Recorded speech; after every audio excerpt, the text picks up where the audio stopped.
Adding to Asha's question and what you have mentioned, how do you perceive the role of AI in shaping the mindset of masses, especially in social and political context? Do you see AI as a boon or a bane? And how do you see the role of AI in governance and position of government as a stakeholder in generative AI? Before coming into the campus, I was sitting outside in a coffee shop. I was having coffee. There was a startup guy sitting there, busy with his laptop. He looked at me, I looked at him, both at time. I said, who are you? He said, sir, I'm some startup guy. He asked me, who are you? I said, I'm doing politics here.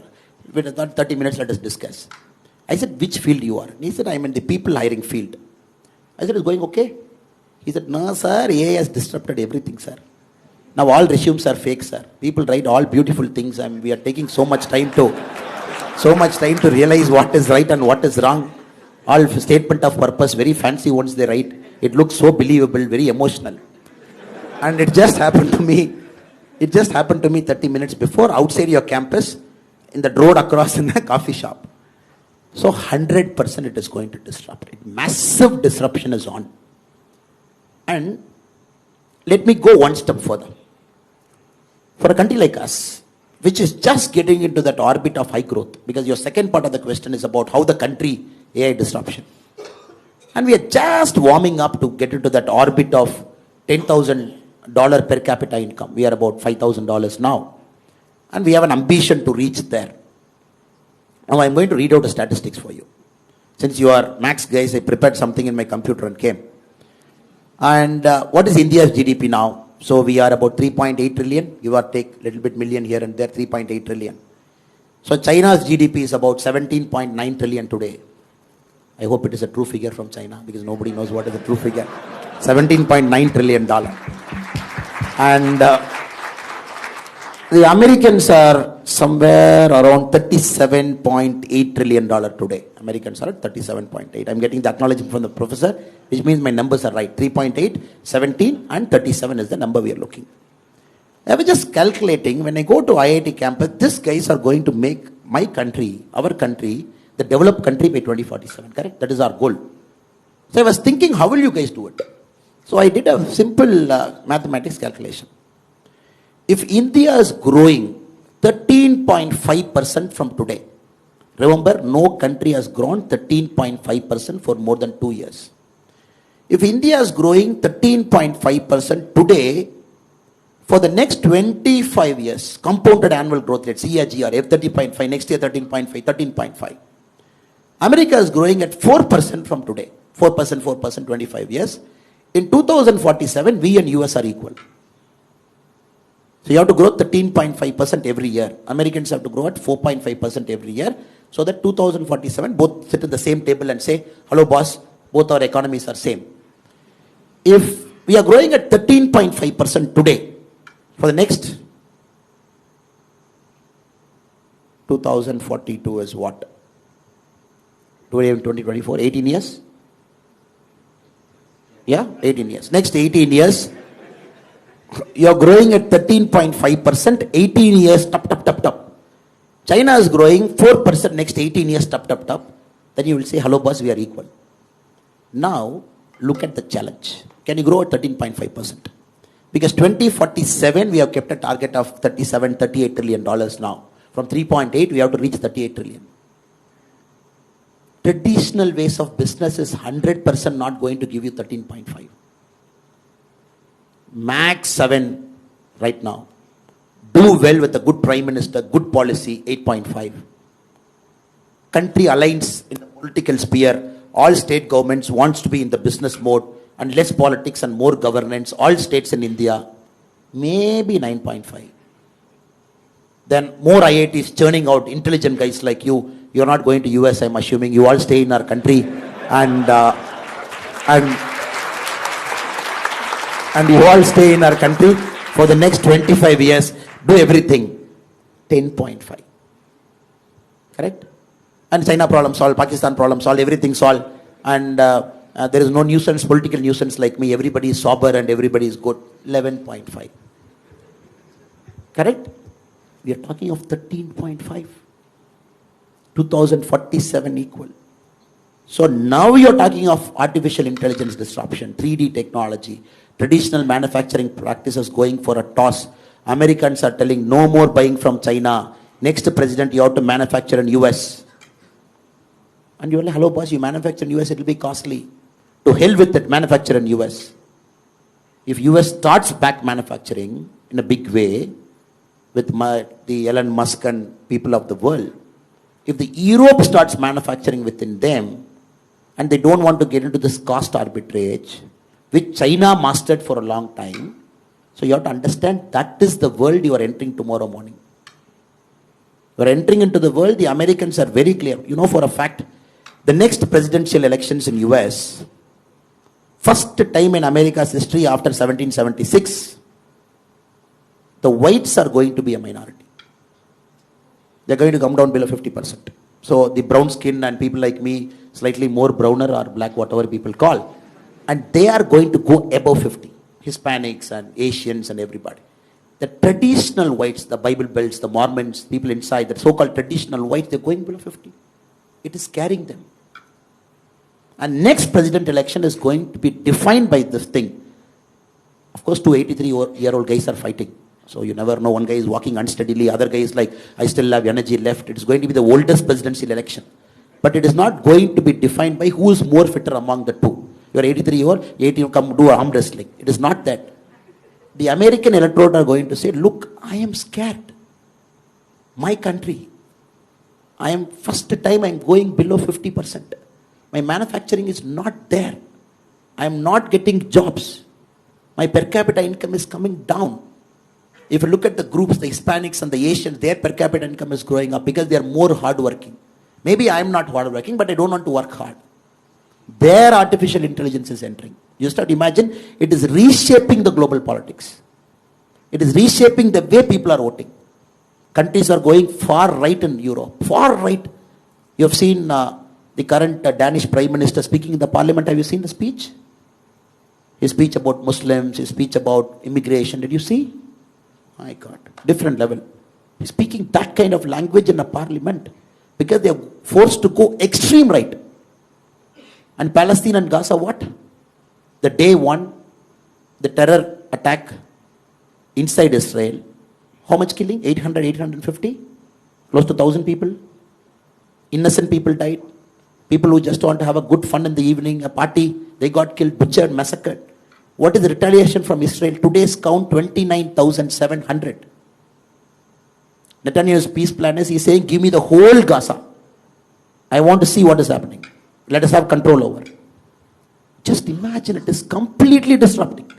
People are fearful. People are afraid.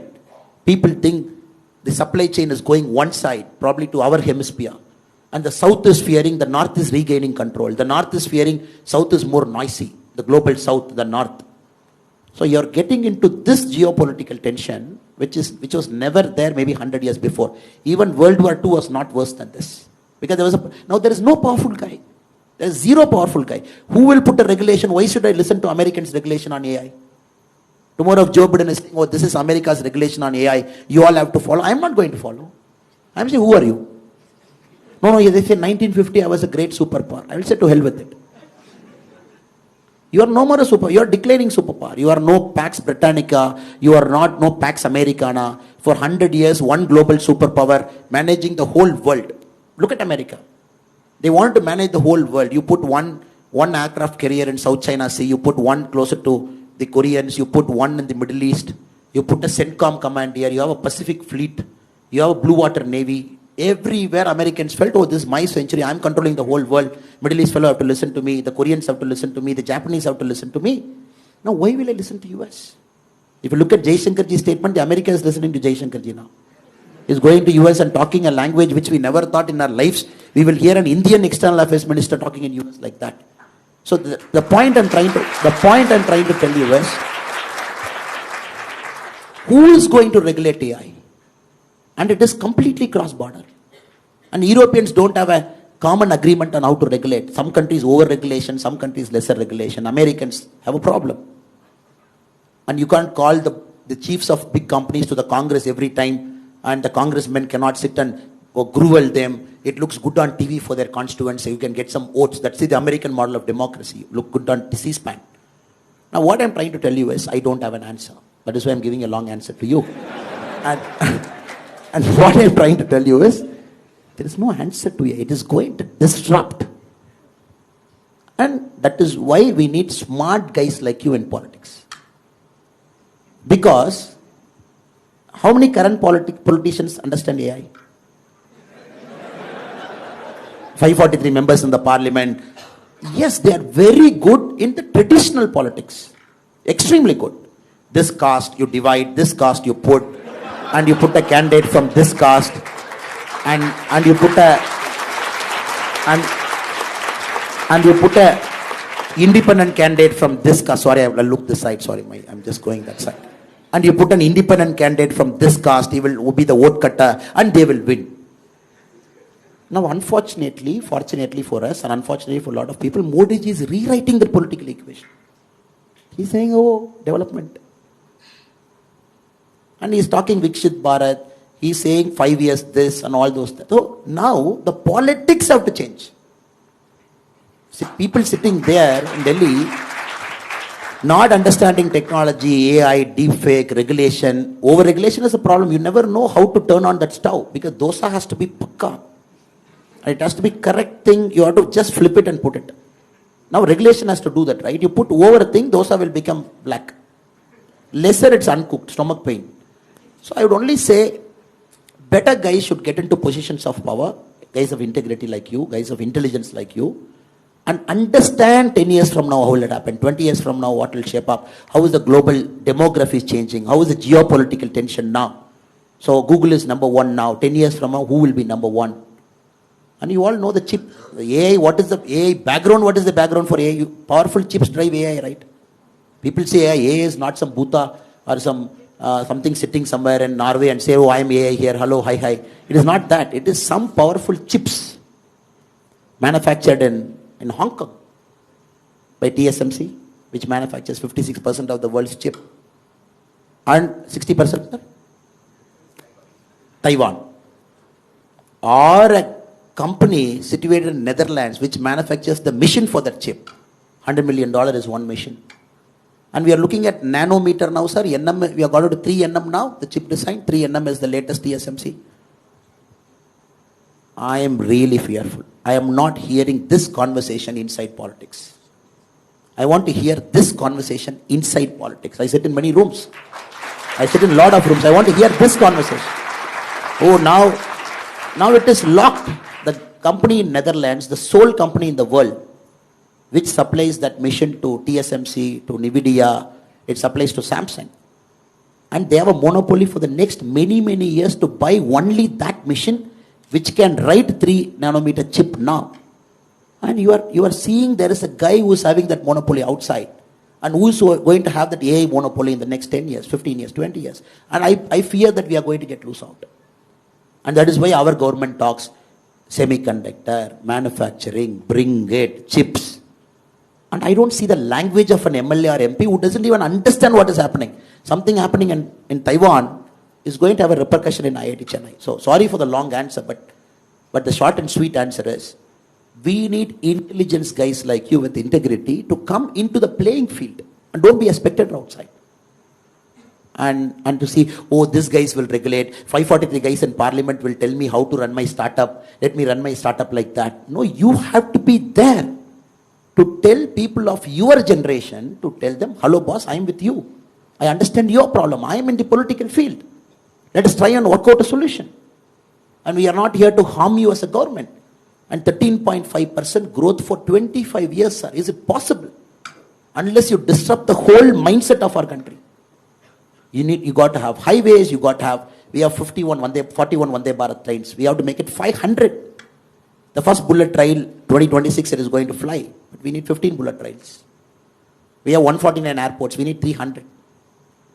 We got to find inland waterways, movement of goods. You don't disrupt this. I don't think 13.5% is possible. And no, then you might tell me, no, sir, let us do after 2047. Why are you in a hurry? Let us grow only at 9%. Why do you want to come to IIT Chennai and raise our heart pressure to say 13.5%? Sir, what is this? You yourself said 7%. When a person like Modi ji comes, 8.5%. When all governments behave like Modi ji, it is 10%. When IIT guys don't go to America, they stay here 11%. You yourself said all those things. Now you're saying 13.5. Brother and sister, we will become old in 2047. Nigerians will come. You know what Nigeria is doing now to the world? They are just warming up. They are no more than third world countries sitting in Africa. Democracy is getting stabilizing. And once schools come, colleges come, Nigeria gets a seat in the United Nations table when the UN gets reformed. How can you say the most populous country of Africa, I don't give you a seat in the table, wait outside?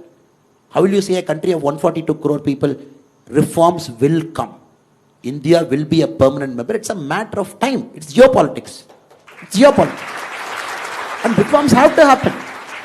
And you cannot have a country of 142 crore to say, oh, boss, you wait outside, your time will come after 25 years. So what I'm trying to say is, we are in for a serious disruption. Politics, economics, geopolitics, the way the supply chain is structured, the way Indian economy is being currently run. So I hope and pray that you guys get into politics. Now you are like, what is that? We called you to give lecture on only economics, only policing, only this thing, and now you are calling us. So, unless the politicians become smarter than the people to whom the governance is applied, then there's no way you will progress faster. So I hope and pray that we all together will solve the AI challenge. Now she is wondering, no answer you gave me. You took 15 minutes, you traveled around the globe, you went to CHIP, and now you say you don't have an answer. Thank you for that very long answer, sir. He's already becoming a politician, you see.